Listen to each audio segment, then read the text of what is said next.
Assalamualaikum warahmatullahi wabarakatuh. Halo everyone, kami dari kelompok 2 ingin menyampaikan materi mengenai nanoemulsi kukumin. Sebelumnya, perkenalkan anggota dari kelompok kami. Boleh dimulai dari sebelah kiri. Halo, saya Luna. Halo, saya Syifa. Saya Dimas Nabi Haq. Saya Muhammad Habib Malik Akbar. Saya Alifana Dewi Tami. Halo, saya Vini. Halo, saya Nafwa.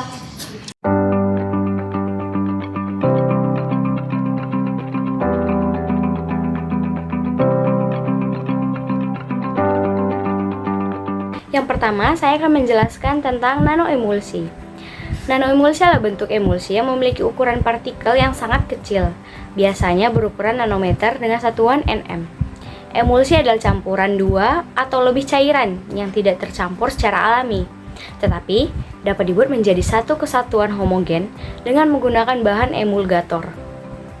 Dalam konteks nanoemulsi, partikel-partikel ini sangat kecil, sehingga memungkinkan untuk mengoptimalkan distribusi dan stabilitas emulsi. Nanoemulsi memiliki berbagai aplikasi, termasuk dalam industri kosmetik, farmasi, dan agrikultur, karena kemampuannya untuk meningkatkan penyerapan bahan aktif dan meningkatkan efek pengiriman. Selanjutnya yaitu kunyit.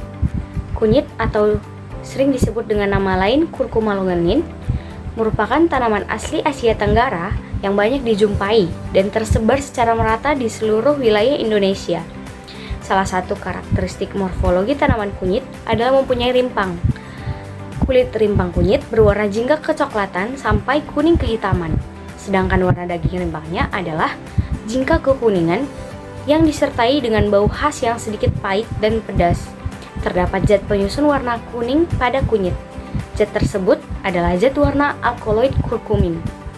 Senyawa kurkuminoid ini terdiri dari senyawa kurkumin utama dan turunannya. Contoh senyawa turunan kurkumin adalah demotoksikurkumin, monodemotoksikurkumin, bisdemotoksikurkumin, dihidrokurkumin, kurkumin sulfat, dan lain sebagainya. Berikutnya ada nanoemulsi kurkumin yang merupakan salah satu metode pengembangan sistem pengiriman obat untuk meningkatkan ketersediaan hayati dari obat yang mempunyai bioavailabilitas rendah seperti kurkumin. Sehingga nanoemulsi di sini bertindak sebagai pembawa molekul kurkumin untuk meningkatkan efek obat dan mengurangi efek samping maupun reaksi toksik. Komponen utama pembentukan nanoemulsi adalah minyak, pelarut, dan surfaktan.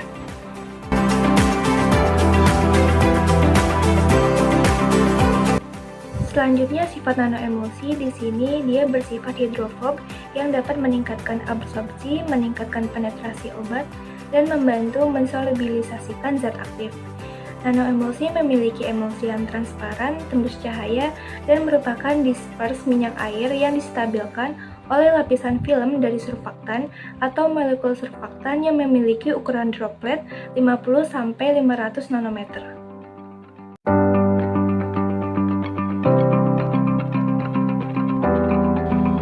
Selanjutnya ada metode. Metode wet bulb milling pada penelitian ini diaplikasikan dalam pembuatan sistem nanoemulsi, yaitu dengan cara mencampurkan bubuk kurkumin, surfaktan, dan minyak dalam fase air, kemudian diaduk dengan magnet serta ball milling berukuran kurang dari 1 mm secara kontinu dalam waktu tertentu hingga terbentuk fasa minyak dan air yang stabil dengan ukuran nano. Metode ini mempunyai kelebihan dibandingkan metode nanoemulsi yang lainnya, yaitu lebih ramah lingkungan, hemat biaya, kemudahan dalam pengoperasiannya, serta tidak menggunakan pelarut organik berbahaya sehingga obat dapat dicerna dengan aman di dalam tubuh manusia.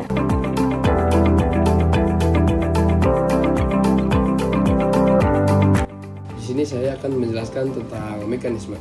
Dalam konteks pembuatan nanoemulsi kurkumin, mekanisme terbentuknya nanoemulsi melalui metode wet bulb milling melibatkan interaksi antara tiga komponen utama, yaitu kurkumin sebagai senyawa bioaktif, surfaktan twin 80 sebagai pengemulsi, dan minyak visio atau virgin coconut oil sebagai media dispersi. Berikut adalah mekanisme umum terbentuknya nanoemulsi kurkumin. Pengadukan dan ball milling.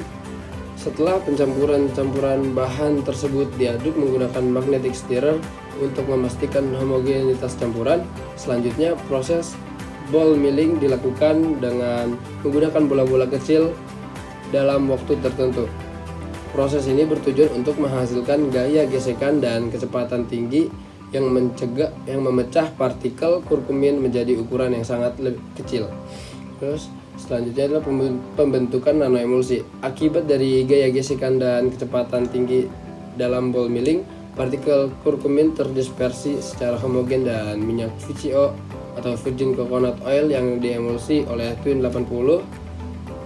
Proses ini menghasilkan droplet kurkumin yang sangat kecil dengan ukuran nano membentuk nanoemulsi kurkumin.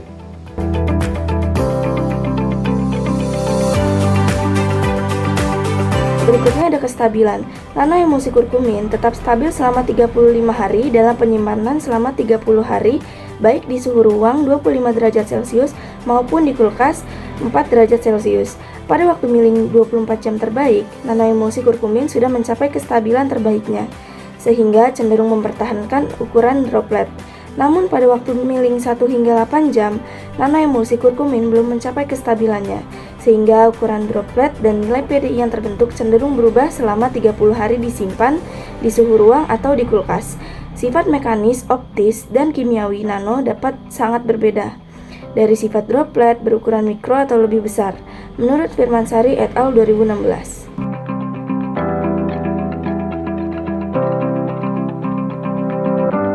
Oke, di sini saya akan menjelaskan mengenai karakterisasi. Karakterisasi itu dibagi menjadi dua. Nah, karakterisasi dari nanoemulsi kurkumin dapat diamati dengan morfologinya menggunakan mikroskop cahaya dengan pembesaran 400 kali. Yang kedua, ukuran partikel nanoemulsi dan indeks multidispersitas diukur menggunakan DILSA TM nano C Particle Analyzer Beckman Coulter untuk menemukan ukuran optimal nanoemulsi.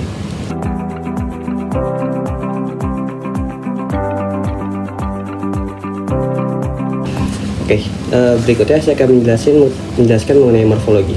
Bentuk morfologi nanoemulsi kurkumin dapat bervariasi tergantung pada waktu milling yang digunakan dalam proses pembuatan. Pengamatan bentuk morfologi dilakukan menggunakan mikroskop digital kamera pada perbesaran tertentu seperti 400 kali untuk melihat perubahan bentuk droplet nanoemulsi kurkumin. Bentuk droplet yang dihasilkan cenderung menjadi lebih kecil dan hampir seragam. Misalnya, pada waktu milling 24 jam dapat dikatakan sebagai waktu milling terbaik untuk pembentukan nanoemulsi kurkumin karena pada saat itu menghasilkan droplet dengan ukuran yang lebih kecil dan seragam.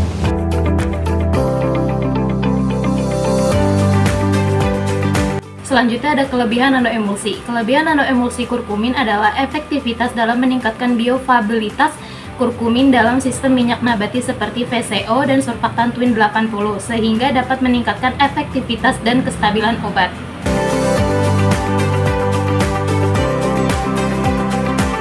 Kekurangan nanoemulsi kurkumin adalah ukuran droplet yang tidak seragam dan dapat menjadi besar jika jumlah kurkumin yang ditambahkan melebihi 300 mg sehingga kurang dapat dikatakan sebagai sistem nanoemulsi.